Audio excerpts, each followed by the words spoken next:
Olá, viva, eu sou a Paula Santos e estamos na redação do Expresso para um podcast especial sobre o novo coronavírus. Vamos dar-lhe toda a informação que precisa para gerir a sua vida face à pandemia que está a alastrar. Comigo tenho a Vera Lúcia Arreigoso, jornalista do Expresso, especializada em questões de saúde. Olá, Vera. Olá. E estamos a gravar um dia depois de ter sido declarada a pandemia em relação ao Covid-19.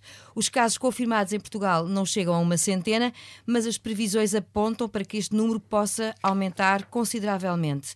Até onde, Vera, é que pode alastrar esta pandemia em Portugal? Esta pandemia em Portugal pode alastrar todo o território nacional. De facto, nós estamos ainda com um total de casos confirmados abaixo de uma centena, 78 neste momento, mas importa aqui sublinhar que há 4.923 pessoas que neste momento estão em vigilância ativa, isto é, com contactos das autoridades de saúde, para se perceber se podem estar ou não a desenvolver algum sintoma. Portanto, é um universo de quase 5.000 pessoas e certamente haverá aqui muito mais infectados. Importa também recordar que esta propagação do vírus em Portugal não começou assim há tanto tempo, portanto, há muito ainda para ver e, apesar de ser ainda uma infecção recente entre nós, importa também sublinhar que ontem a Direção-Geral da Saúde chamou a atenção de que estamos a um pequeno passo do alerta encarnado, em que quer isto dizer que entramos numa fase já de mitigação, em que não se sabe onde as pessoas infectadas contraíram a infecção. Por tudo isso e perante esse cenário, devemos, nós próprios, restringir, na tua opinião, os nossos movimentos? Seguramente, e a restrição ao nível de isolamento profilático, digamos assim, que cada um deve adotar, tem a ver também com a exposição que tem no dia-a-dia. Quem viaja mais terá que ter mais cautela do que quem não sai do país. Quem tendencialmente procura espaços com uma grande concentração de pessoas também deverá estar mais atento do que quem tem, por exemplo, uma atividade profissional mais isolada ou movimentos restritos entre a casa e o trabalho. Portanto, cada um de nós tem uma circunstância e essa circunstância serve para nós, em primeiro lugar, sermos nós os avaliadores da exposição a que nos colocamos e do risco que isso pode trazer para a infecção e para aquilo que é o nosso dia-a-dia. E são comportamentos de risco que estão latentes na nossa sociedade. Há outros, por exemplo, as imagens que vimos ontem da praia de Carcavelos fazem refletir e muito sobre aquilo que nós devemos fazer no dia-a-dia. Sim, uma das medidas de segurança básicas é haver distanciamento entre pessoas. Há um termo, é muito feio em saúde pública, mas é uma palavra muito efetiva, que é evicção social, ou seja, estar pelo menos a 1 metro de distância de outra pessoa. Isso é o mínimo dos mínimos. E lavar as mãos. São as coisas mais básicas em qualquer epidemia com estas características e o que nós vimos ontem foi pessoas aglomeradas, praticamente umas em cima das outras, que, embora estando ao ar livre, aquilo que as protegeria, o facto de não estar num espaço fechado, não protege o facto de estarem lado a lado e, portanto, a infecção pode ocorrer na mesma. Se a pessoa estiver preocupada consigo própria em função de sintomas que possa sentir, a que é que deve estar mais atenta, na tua opinião? Que tipo de sintomas é que nos remetem mais para uma possibilidade de uma preocupação crescente? Esta infecção, sendo uma infecção por coronavírus, e nós temos coronavírus sazonal, até às vezes quando dizemos eu estou constipado ou estou com pingo no nariz, muitas vezes isso tem de base uma infecção por um coronavírus comum. E, portanto, este coronavírus, apesar de ser completamente novo, não deixa de ser também um coronavírus e os sintomas acabam por não ser muito diferentes de qualquer outra infecção respiratória. Exato, confundem-se. Mas, segundo o boletim da Direção-Geral da Saúde, entre os 78 casos confirmados, há, de facto, já aqui uma distribuição que nos permite, de alguma forma, chamar a atenção para uns sintomas mais do que outros. E, portanto, aqui o primeiro sintoma de todos que prevalece entre os infectados portugueses é a tosse. Portanto, o primeiro sinal que aparentemente todos manifestam, ou a maioria, é tosse. Depois da tosse vem a febre, é outro também sinal aqui que é destacado, e, além da febre, as dores musculares e dores de cabeça. Portanto, se alguém está à espera de sentir uma dificuldade respiratória ou uma dor quando respira e associar isso a um Covid, não o deve fazer, porque os doentes que estão internados até ao momento, esse é um sintoma que fica muito no fundo da lista. Portanto, primeiro tosse, febre, dores musculares e dores de cabeça. E perante isso, as pessoas devem ir à urgência. Já foi por diversas vezes repetido que não, mas acho que vale a pena sublinhá-lo. Não, a urgência não é de todo a primeira opção. A primeira opção é difícil, é a linha de saúde 24, o SNS 24. Sabemos que está com algumas dificuldades e demora no atendimento, mas essa deve ser de facto a primeira fonte de informação. Recorrer à linha e seguir as orientações que são dadas pelos técnicos. Ela tem sido reforçada e, portanto, com mais ou menor dificuldade, esse de facto deve ser o primeiro passo. Ir às urgências está posto de parte de todo, não deve mesmo ser essa a opção. E, por exemplo, para um doente que é crónico, ou uma pessoa que está grávida nesta altura, ou quem for doente oncológico, qual é o comportamento que deve adotar?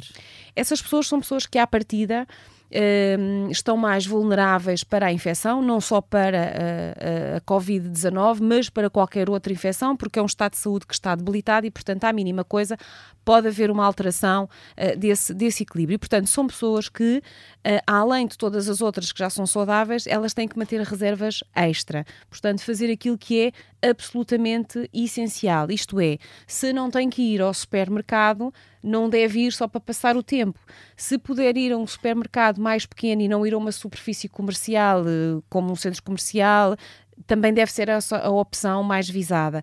Se não tem que renovar medicação, também não convém ir ao centro de saúde só porque hoje estou aqui com um tempo livre, vou aproveitar e vou renovar a receita. Portanto, fazer aquilo que é absolutamente essencial para minimizar uma eventual exposição ao vírus. Para ti, essas são as pessoas que devem ficar mais isoladas nesta altura? Sim, são as pessoas que devem ter mais resguardo, porque a sua situação de saúde é já per si um risco acrescido. Depois temos outro grupo de pessoas que, mesmo podendo ser saudáveis, só por si, o facto de serem mais velhas, portanto as pessoas idosas, é outro fator que constitui um perigo acrescido. Pode ser o idoso mais saudável, mais independente, que faz exercício físico, que tem uma condição física fantástica, mas há algo que ele não pode anular, que é o facto da idade. E a idade traz uma condição de risco acrescida por características intrínsecas ao próprio corpo humano e que tem a ver com um conjunto de desenvolvimentos celulares e de receptores que já estão identificados que, à medida que a idade avança, nós vamos ganhando mais fechaduras para que o vírus possa entrar. Quanto mais novo, menos fechaduras, portanto o vírus não entra com tanta facilidade. À medida que a idade avança, vamos tendo mais portas por onde o coronavírus 19 consegue entrar no nosso organismo e infectar-nos. Daí a necessidade de prudência. Colocando um tema que está muito na atualidade, imagina que a escola dos filhos fecha, que é uma coisa que já aconteceu em diversas escolas, sobretudo nas grandes cidades, não é? O que é que se deve fazer com as crianças? As crianças, se a escola fecha, não é, e aqui volto a sublinhar, para as levar para a praia, como nós vimos, e por ocasião o facto de estar um tempo fantástico para passear ao ar livre. Podemos passear ao ar livre, mas coisas muito limitadas e não ir para grandes aglomerados. Não é de toda a opção ir ao cinema, ir dar uma volta no centro comercial, ir para uma praia cheia de gente ou para uma esplanada que está repleta. Portanto, a frase e o pedido é sempre o mesmo: resguardo.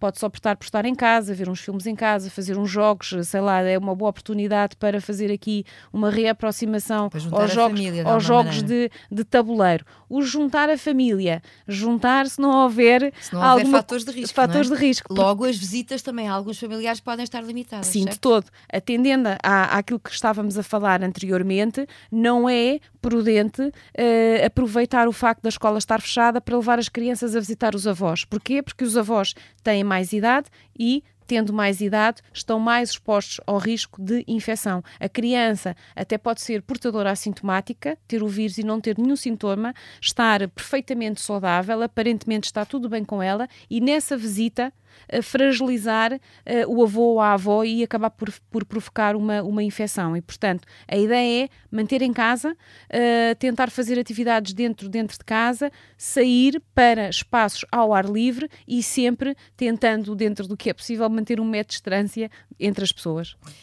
Para terminarmos, em relação, por exemplo, às viagens, é pensável viajar nesta altura? Pode-se fazer? Deve fazer-se?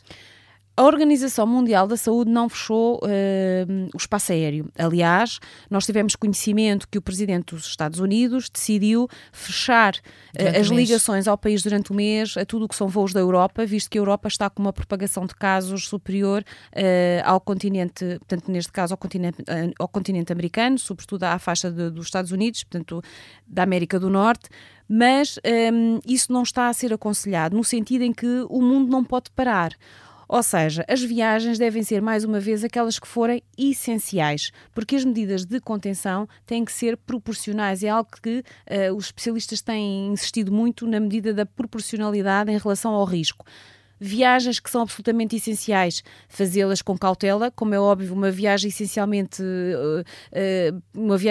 para a Itália neste momento, se calhar perde esse caráter de essencial. Deve ser repensada, pelo menos, mas se viajar para outros países, por que não? E ter o máximo de cautela na exposição, nomeadamente em espaços com uma grande concentração de pessoas, como é um aeroporto e o terminal do aeroporto. Portanto, aí ter aquele cuidado. Lá está, estar afastado das pessoas, lavar frequentemente as mãos, se tiver que tossir ou espirrar, usar portanto, a prega do cotovelo e expor-se o menos possível. E, portanto, até prova em contrário, onde não há fecho de espaço aéreo, as viagens à partida, se forem absolutamente essenciais, devem ser feitas com cuidados redobrados, claro. Para quem chega de viagem, quais são os conselhos? Para quem chega de viagem, o princípio é o mesmo em sentido inverso.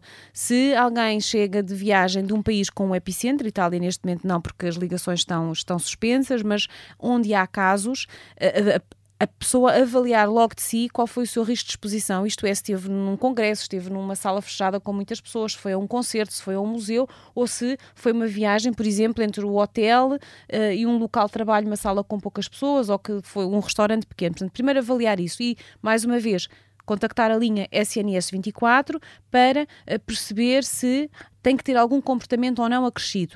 Aqui, o que deve ser essencial e que parte de todos nós, quem vem de viagem deve estar muito atento a si próprio e aos sintomas, a qualquer sinal diferente da alteração que sinta, ou um cansaço, ou uma ligeira dor de cabeça, ou um espirro, qualquer coisa que note de diferente no seu estado de saúde, isso é fator e deve ser nesta fase para automaticamente ligar para a linha SNS 24 para pedir uma avaliação do risco. Ficam aqui os conselhos. Obrigada, Vera. Este podcast guia fica, nesta altura, por estas respostas e perguntas. Se tiver mais dúvidas, consulte os sites oficiais da DGS e, para manter-se informado, naturalmente recorra ao site do Expresso.